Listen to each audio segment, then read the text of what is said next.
দেখো আমরা যেখানে থাকি সেখানে আমি কিছু গাছ লাগিয়েছিলাম। গাছ বলতে কি বীজগুলো এমনি দিয়ে দিয়েছিলাম মাটির মধ্যে, সেখান থেকে দেখো গাছ হয়েছে।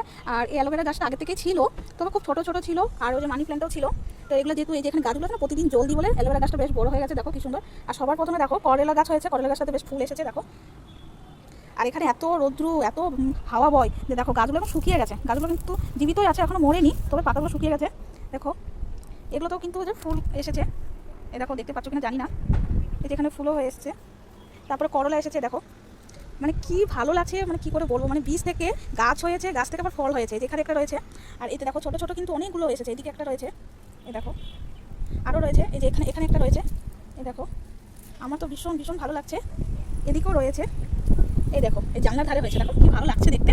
আর এই দেখো এই ফুলটা তো কিন্তু এসেছে, আর আরেকটা যে ফুল এসে আসলে মানে ওটা তো আছে করলা, বেশ খুব ভালো লাগছে। আর এই যে এগুলো তো এসেছে দেখো কতগুলো এসেছে। তাই আমি কিন্তু সবসময় জল দিই, সবসময় না, সকালবেলা সন্ধ্যাবেলা দিই। আর এখানে দেখো একটা পুঁই শাকের ডাল লাগিয়েছিলাম, সেটাও হয়ে গেছে।